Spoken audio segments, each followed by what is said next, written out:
तो hey friend, thank you for opening this video. तो दोस्तों आज मैं आपके लिए उत्तर प्रदेश लोक सेवा आयोग की तरफ से काफ़ी अच्छी अपडेट लेके आ रखा हूँ। ठीक है, तो दोस्तों यहाँ पर यूपीपीएससी ने यहाँ पर नई जॉब की वैकेंसी निकाल रखी है विभिन्न पदों पर। ठीक है, तो दोस्तों आज हम इसके बारे में पूरी डिटेल में बात करेंगे। ठीक है, तो दोस्तों कहीं मत चाहिए, हमारी वीडियो को पूरा वॉच कीजिए। तो सबसे पहले अगर हम ऑनलाइन आवेदन प्रारंभ होने की तिथि की बात करें तो यहाँ हमको 16 मार्च से दे रखी है। ठीक है, यहाँ पर 16 मार्च से आपके आवेदन स्टार्ट हो गए हैं। ठीक है, और उसी के साथ ऑनलाइन परीक्षा शुल्क बैंक में जमा करने की अंतिम तिथि 12 अप्रैल रखी गई है। ठीक है, और दोस्तों ऑनलाइन आवेदन स्वीकार किए जाने की अंतिम तिथि 16 अप्रैल है आपकी। ठीक है, यानी कि आप 16 अप्रैल तक अपने फॉर्म फिल कर सकते हो। ठीक है, तो दोस्तों अब हम यहाँ पर परीक्षा शुल्क की बात करें तो अनारक्षित, आर्थिक रूप से कमजोर वर्ग या अन्य पिछड़ा वर्ग की बात करें तो यहाँ पर परीक्षा शुल्क 100 रुपये और उसी के साथ ऑनलाइन प्रक्रिया शुल्क 25 रुपये, यानी कि टोटल मिलाकर हमारे कितने हो गए 125 रुपये इनके लिए परीक्षा शुल्क रखी गई है। ठीक है, और वहीं पर अनुसूचित जाति एवं अनुसूचित जनजाति की बात करें तो परीक्षा शुल्क उनके लिए 40 रुपये प्लस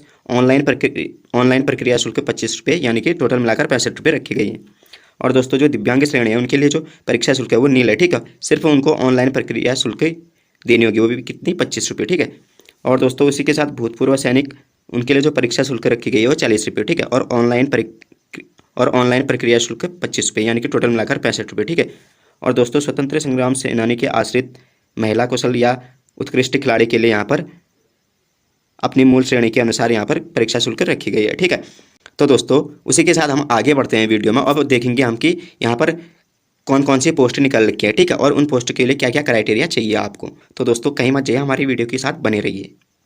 दोस्तों अब हम यहाँ पर लिखित परीक्षा एवं साक्षात्कार के माध्यम से विशिष्ट अर्हता के पद देखेंगे। ठीक है, तो दोस्तों कई पदों में आपका साक्षात्कार होगा और कई में आपका साक्षात्कार नहीं होगा। ठीक है, तो उस हिसाब से यहाँ पर हमको डिटेल दे रखी है। ठीक है, तो दोस्तों जिसमें साक्षात्कार होगा और परीक्षा होगी आपकी, ठीक है, लिखित परीक्षा और साक्षात्कार होगी, वो पद हमारे यहाँ पर दिए गए हैं हमको। सबसे पहला पद है हमारा यहाँ पर उपनिबंधक और सहायक अभियोजन अधिकारी परिवहन का। ठीक है, इसमें अर्हता क्या चाहिए, यानी कि योग्यता क्या होनी चाहिए, विधि स्नातक होनी चाहिए। ठीक है, और दोस्तों उसी के साथ दूसरा देखें तो हम यहाँ पर जिला बेसिक शिक्षा अधिकारी, इसके लिए आपको क्या चाहिए, स्नातकोत्तर डिग्री चाहिए। ठीक है, तो दोस्तों इसके लिए जो आपने ग्रेजुएशन किया होना चाहिए। ठीक है, अगर दोस्तों हम तीसरे पद की बात करें तो जो जिला लेखा परीक्षा अधिकारी की है, इसमें आपको क्या चाहिए, वाणिज्य स्नातक चाहिए। ठीक है, वाणिज्य से आपका स्नातक किया होना चाहिए। ठीक है, इस मार्क को।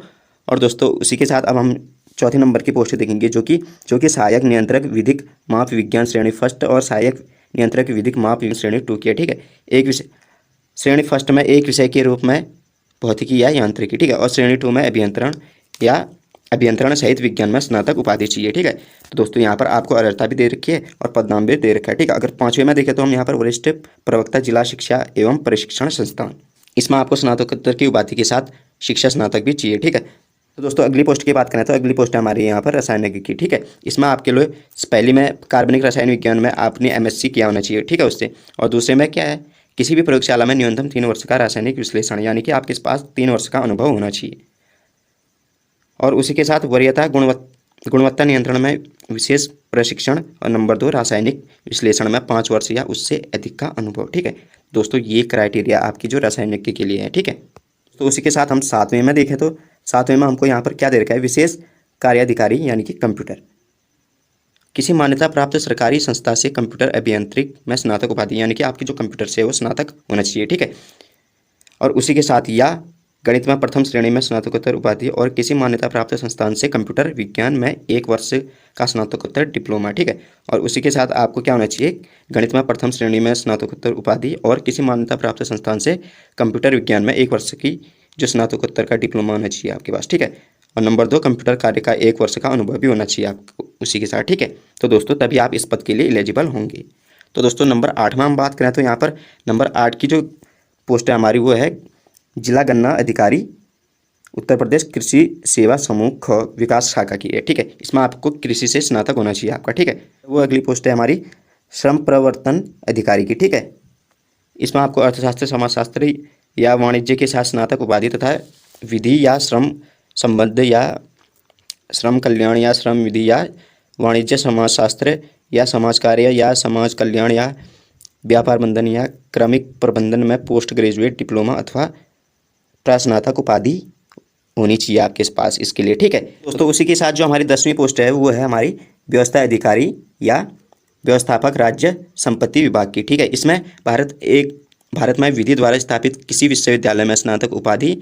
नंबर 2, सरकार द्वारा मान्यता प्राप्त किसी संस्था से hotel management and catering technology में डिप्लोमा होना चाहिए आपके पास। ठीक है, तो दोस्तों सबसे पहले तो आपको भारत में विधि द्वारा स्थापित किसी विश्वविद्यालय से आपका स्नातक क्या होना चाहिए। ठीक है, तो दोस्तों दूसरे में उसी के साथ आपके पास किसी भी संस्था से hotel management and catering technology का डिप्लोमा होना चाहिए। ठीक है, या भारत में विधि द्वारा स्थापित किसी विश्वविद्यालय से hotel management and catering technology में आपके पास स्नातक की उपाधि होनी चाहिए। ठीक है, तो दोस्तों 10 पोस्ट तो ये होगी हमारी। उसी के साथ हमारी और पोस्ट आगे को दे रखी है। ठीक है, तो दोस्तों हम उन पर पूरी चर्चा में बात करेंगे, तो आप कहीं मत जाइए, आप हमारी वीडियो के साथ बने रहिए। इसके साथ मैं कहना चाहूँगा कि अगर आपको उत्तर प्रदेश पीएससी का फॉर्म बनना नहीं आता है तो मैं आपके लिए उस पर भी वीडियो बना दूंगा। ठीक है, अगर आप चाहते हो कि मैं उस पर वीडियो बनाऊँ तो आप हमको कमेंट करके जरूर बताइए। ठीक है, तो दोस्तों अब जो हमारी अगली पोस्ट है वो केवल लिखित परीक्षा के माध्यम से वाली है। ठीक है, यानी इसमें केवल लिखित परीक्षा होगी आपकी। ठीक है, तो इसमें सबसे पहली पोस्ट है हमारी 11वीं जो पोस्ट है, नंबर की पोस्ट है प्राविधिक सहायक। ठीक है, इसमें भारत में विधि द्वारा स्थापित किसी विश्वविद्यालय से कम 50% अंकों के साथ स्नातकोत्तर उपाधि होनी चाहिए। ठीक है,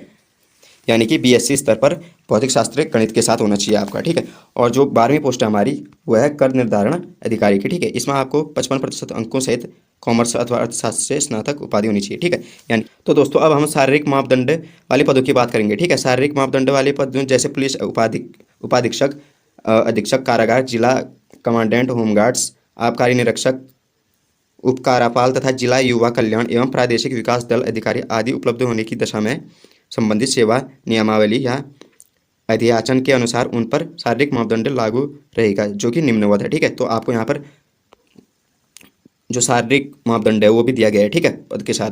तो जो पुलिस उपाधीक्षक का पद है उसमें आपका शारीरिक मापदंड क्या होना चाहिए इसके बारे में हमको यहाँ पर दे रखा है। ठीक है, तो एक, केवल पुरुष अभ्यर्थी हेतु। ठीक है, अनारक्षित नागरिकों के अन्य पिछड़ा वर्गों और अनुसूचित जातियों के लिए है। ठीक है, ऊंचाई इसमें क्या होनी चाहिए आपकी, मिनिमम कितनी होनी चाहिए, 165 सेंटीमीटर होनी चाहिए। ठीक है, और सीना बिना फुलाए 84 सेंटीमीटर और फुलाने पर 89 सेंटीमीटर। ठीक है, तो अनुसूचित जनजाति के लिए यहाँ पर ऊंचाई दे रखी है, हाइट यानी कि 160 सेंटीमीटर, और सीना दे रखा है 79 सेंटीमीटर बिना फुलाए, और उसी के साथ फुलाने पर ये 84 होनी चाहिए आपकी। ठीक है, तो दोस्तों अब ये जो नंबर 3 में हमको दे रखा है केवल महिला अभ्यर्थियों के लिए है। ठीक है, अनारक्षित नागरिकों के अन्य पिछड़े वर्गों और अनुसूचित जातियों के लिए जो भी महिलाएं हैं इस वर्ग की। ठीक है, तो उनके लिए जो हाइट दे रखी है वो 152 सेंटीमीटर दे रखी है। ठीक है, तो सीना ये लागू नहीं है इसमें। ठीक है, तो दोस्तों उसी के साथ जो अनुसूचित जनजाति की महिलाएं हैं उनके लिए जो हाइट दे रखी है वो दे रखी है हमको 147 सेंटीमीटर। ठीक है, और यहाँ पर जो सीना है वो लागू नहीं है उनके लिए भी। ठीक है,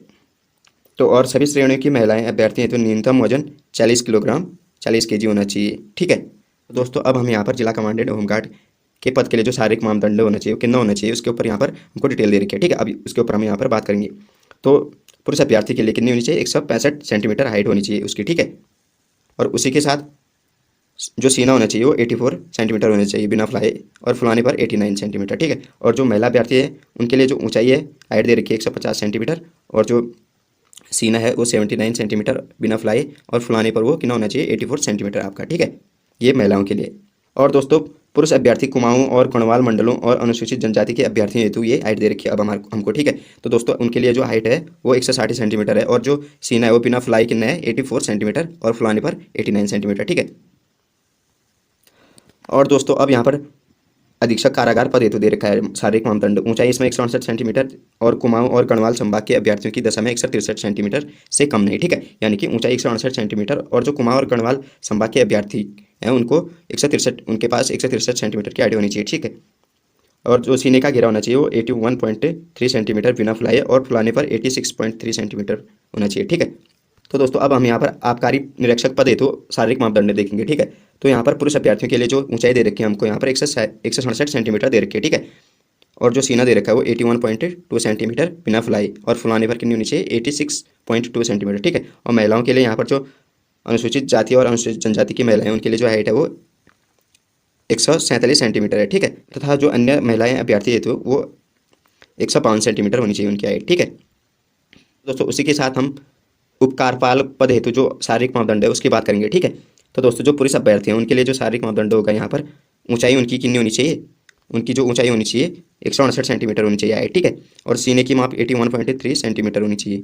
ठीक है, बिना फुलाई, और जो सीने का न्यूनतम फुलाव कितना होना चाहिए 5 सेंटीमीटर। ठीक है, यानी कि 81.3 में आप 5 सेंटीमीटर और प्लस कर लो, ठीक है। और जो महिला है यहाँ पे, और जो महिला अभ्यर्थी हैं उनके लिए जो हाइट दे रखी है वो 152 सेंटीमीटर दे रखी है हमको, ठीक है। और सीना तो नहीं दे रखा है। और उनके लिए क्या दे रखा है यहाँ पर, वजन दे रखा है जो 45 से 58 किलोग्राम के बीच होना चाहिए, ठीक है। और यहाँ पर अनुसूचित जनजाति के अभ्यर्थियों की दशा में ऊंचाई की माप निम्नवत है, ठीक है। पुरुषों के लिए 160 सेंटीमीटर और महिलाओं के लिए 147 सेंटीमीटर, जो भी अनुसूचित जनजाति के अभ्यर्थी हैं, ठीक है। दोस्तों अब हम यहाँ पर जिला युवा कल्याण एवं प्रादेशिक विकास दल अधिकारी की जो शारीरिक मापदंड है वो कितनी होनी चाहिए उसके ऊपर यहाँ पर बात करेंगे, ठीक है। जो भी अनुसूचित जनजाति के अभ्यर्थी हैं इसके लिए उनकी जो हाइट होनी चाहिए वो न्यूनतम 160 सेंटीमीटर होनी चाहिए, ठीक है। और पहाड़ी क्षेत्र में स्थायी रूप से रहने वाले अभ्यर्थियों के लिए जो हाइट होनी चाहिए वो 162.6 सेंटीमीटर होनी चाहिए, ठीक है। और उसी के साथ जो अन्य अभ्यर्थी हैं उनके लिए 167.7 सेंटीमीटर। अनुसूचित जनजाति और पहाड़ी क्षेत्र में स्थायी रूप से रहने वाले अभ्यर्थियों के लिए अगर हम यहाँ पर सीने की बात करें तो 76.5 सेंटीमीटर है, ठीक है, बिना फुलाए। और फुलाने पर ये कितनी है, 81.3 सेंटीमीटर, ठीक है। और अन्य अभ्यर्थियों के लिए सीने की बात करें तो 78.5 सेंटीमीटर और ये बिना फुलाए है। और फुलाने पर कितनी है, 83.5 सेंटीमीटर, ठीक है। तो दोस्तों अगर हम महिला अभ्यर्थियों की बात करें तो अनुसूचित जनजाति और पहाड़ी क्षेत्रों में स्थायी रूप से निवास करने वाले अभ्यर्थियों की बात करें तो उनके लिए जो हाइट उनकी जो न्यूनतम हाइट है 147 सेंटीमीटर होनी चाहिए, ठीक है। और अन्य अभ्यर्थियों के लिए यहाँ पर जो हाइट है 152 सेंटीमीटर रखी गई है। तो दोस्तों उसी के साथ यहाँ पर अगर हम आयु सीमा की बात करें तो सम्मिलित राज्य प्रवर अधीनस्थ सेवा परीक्षा हेतु अभ्यर्थियों को 1 जुलाई 2022 को 21 वर्ष की आयु अवश्य पूरी होनी चाहिए, ठीक है। यानी कि जो आपकी जो मिनिमम एज है वो 21 वर्ष होनी चाहिए, ठीक है। और उसी के साथ एज है आपकी वो 40 वर्ष होनी चाहिए, ठीक है। यानी कि उनका जन्म 2 जुलाई 1982 से पूर्व तथा 1 जुलाई 2021 के बाद का नहीं होना चाहिए। और दिव्यांगजन हेतु अधिकतम आयु सीमा 55 वर्ष से रखी है यहाँ पर, ठीक है। तो उसी के साथ मैं आपसे कहना चाहूँगा कि अगर आपको उत्तर प्रदेश पीसीएस में आपने रजिस्ट्रेशन नहीं किया है या आपको उसका फॉर्म फिल करना नहीं आता है तो हम उसके लिए भी आपके लिए वीडियो बनाएंगे, ठीक है। अगर आप हमको कमेंट करके बता देंगे कि अगर आपको फॉर्म फिल करना नहीं आता है तो और इसमें रजिस्ट्रेशन करना नहीं आता तो हम उसकी पूरी प्रोसेस आपके लिए लेकर आएंगे, ठीक है, कि कैसे इसमें रजिस्ट्रेशन किया जाता है और कैसे फॉर्म को फिल किया जाता है, वो भी फ़ोन से घर बैठे, ठीक है। तो दोस्तों अगर आप कमेंट करके हमको बताओगे कि हमको नहीं आता है करके तो हम आपके लिए उस पर वीडियो लेके आएंगे, ठीक है। तो दोस्तों आज की वीडियो हम यहीं तक समाप्त करते हैं। और दोस्तों उसी के साथ कहना चाहूँगा कि मैं एक नया यूट्यूबर हूँ, मुझे अभी आपके सपोर्ट की काफ़ी ज़्यादा ज़रूरत है। तो दोस्तों अगर आपको ये वीडियो थोड़ी भी इन्फॉर्मेटिव और थोड़ी भी हेल्पफुल लगी तो हमारी वीडियो को लाइक कीजिए और उसी के साथ ऐसी न्यू अपडेट्स को जानने के लिए हमारे चैनल इन्फॉर्मेशन अड्डा को सब्सक्राइब कीजिए। Thank you for watching this video.